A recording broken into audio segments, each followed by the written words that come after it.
dallada isku xidhka dhalinyarada Soomaaliland ee Sayna ayaa habeenkii xalay toole xalfad ballaaran oo ka qabsantay horka jaamacadda Shifa ee magaalada Burco. Munaasabaddan xil wareejinta uu ka soo qayb galay barasab ku-xigeenka gobolka Togdheer aqoon-yahano dhalinyaro haween xubno ka socday ururada dhalinyarada Burco iyo marti sharaf kale. Waxaana ugu horeyntiba munaasabadani ka hadlay gudoomiyihii hore Injineer Maxamuud Xuseen iyo gudoomiyaha cusub ee dallada Maxamed Dooyaale oo si isku mid ah u sharaxay waxqabadka dallada iyo higsiga mustaqbaleed ee dallada Sayna.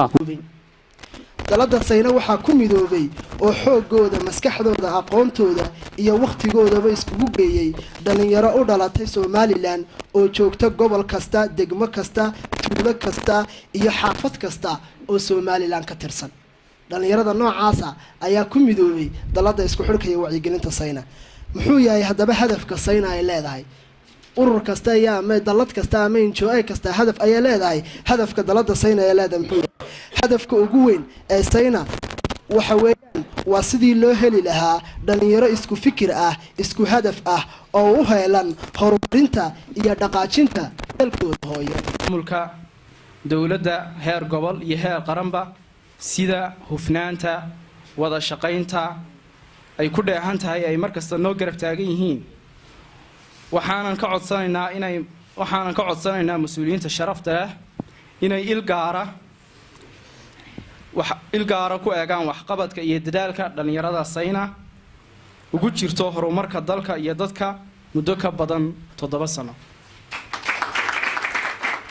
waxaa xusid mudan inay Sayna ahayd sida gudoomiyihii hore ee xilka ugu wareejiyay uu sheegay bogcaddii salka u ahayd aasaasayna ololihii gurmad walaalnimo oo ahaa ololo heer qaran kaasoo lagu samata bixinayay dadkii ay abaaraha iyo shubanada kama kacdada ahi asiibeen. Waxa iyaguna sidoo kale ka hadlay madasha Professor Ismaaciil Caraale oo ah gudoomiyaha jaamacadda Shifa ee magaalada Burco iyo xubno kale oo ka socday ururada gobolka Togdheer waxaana hambalyo iyo bogaadin u direen gudoomiyaha cusub iyo gudoomiyihii hore. Waxa laga kororsan karaa oo laga faa'iidi karaa duruusta laga kororsan karaa laga faa'iidi karo halkaraan iyo Sayna waa maxay marka laga bilaabo maalintii ay asaasmeen duruuftii ay ku asaasmeen marxaladii ay soo mareen sida ilaa iminka ay u taagan yihiin iyadoo la barbar dhigayo dad badan oo isku dayay inay dadaalkan oo kala sameeyaan oo urur sameeyay oo laga yaabo markii dambena qaarkood inay NGO caadi iska noqdeen hay'adaha ku xidhan oo sidan volunteer-ka aanay u shaqayn oo sidan xoog furnaanta ah abaartiiba ay ugu dambeysay aan dadaalkoodu aanu ahayn xafiisiyo waaweyn iyo boorar waaweyn iyo gawaadhi hay'aduhu bixiyeen ay dhex fadhiyaan iyo dadaalka muuqda ee ruuxda leh ee ilaa maalintaas soo taxnaa waxaabaan ugu aad u xuseeyo waxa ka mid ah xataa maxay ka qabteen in xuduudaha bulshadu dhalinyarada ay dhex dhigto ee odayaasha iyo dadka qabyaalada xanuunadan faraha badan Sayna iyo halkaraan doorkeeba ka qaateen in dhalinyaradu isu timaado oo ay wax noqdaan oo hadalkooda la maqlo munaasabada waynu ognahay ujeedadeedii waa xil wareejin ujeedadu waxa weeyaan inaynu ma garanaysaa uga mahadnaqno maamulkii hore ee shaqadii fiicneed ku soo bandhigay ee ay qabteen maamulka cusub ee imika xilka wareegay caawana waxaanu leenahay ilaahay ha kugu asturo annaguna haddaan nahay dhalinyarada gobolka waanu kula barbar taaganahay waxa la suldaannimadaada 3 baa ka qaada gudoon jilicsan gar leexsan iyo gacan laaban sidoo kale hogaamintuna waxay ka kooban tahay 3 oo ummad la hogaaminayo iyo hogaamiye iyo ummadda la si gaar ah inaan naadiga akhriska iyo qoraalka halkaraan oo saaxiib dawla ah dallada Sayna madalo fara badan iyo barnaamijyo fara badan oo ay Sayna qabatay inaanay halkaraan laanteed qabsoonteen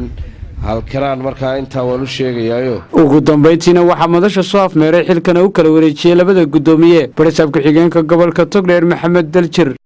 madaxdii hore ee dallada Sayna iyo madaxda cusub ee caawa xil wareejinta qaadanaysa dhalinyaradan dalladan ku jirta ku bahawday dhalinyarada halkaraan oo ayna qiimo badan magaalada ku leh professorkeena weyn Caraale waxaan ku salaamay dhammaan salaanta islaamka assalaamu calaykum waraxmatullaahi wabarakaatu salaan dabadeed waxa farxad caawa ah anigoo jecel waqti walba inaan kala qayb galo munaasabad kastoo dhallinyaradu leedahay aada iyo aad baan u soo dhaweynayaa xil wareejintan cusub dhallinyaradan ama dalladan sayna muddadii aan gobolka joogay taariikh cad bay ku leedahay hadday tahay ka shaqaynta dadka jilicsan ee gobolka jooga hadday tahay xafladaha gaarka ah hadday tahay aydhinmeeyada oo maalinta qarannimadeenna ah hadday tahay wax dhallinyaro looga baahdaba muddadii aan gobolka joogay oo ay gala qayb qaateen anigoo ahaa guddoomiye guddida gurmadka abaaraha gobolkeenna ka dhacday ay qaybta laxaadle ay ka qaateen mar ay dawo keenaan mar ay lacag keenaan mar ay miyi u baxaan mar ay nooc walba ay nagala qayb qaateen oon aada iyo aada ugu mahadnaqayo taasoo gobol ahaan aanu lafteedu kala daahnay inaanu shahaado sharaf siino intii nala soo shaqaysay ee roobka horteed nala soo shaqaysay ay ka mid tahay dalladan sayla ay ka mid ka tahay aanu dooni inaanu siino laakiin taasna ay dhibteedu keentay anigoo xanuunsaday oo hindiya qabtay oo dhowr bilood ka maqnaa oo waqtigii aanu dadkii xusi lahayn wax nala qabtay hadday ganacsato tahay iyo hadday culimaaudiin tahay iyo hadday dhallinyarada tahayba aanu xusi lahayn aan ka maqnaa meesha oo guddoomiyaha guddida gurmadka abaar aan ahay taana aada iyo aad baan uga xunno kolley waxaanu idii hayno oo aanu idi siinayno ciddii wax nagala qabataa kow ka tiimi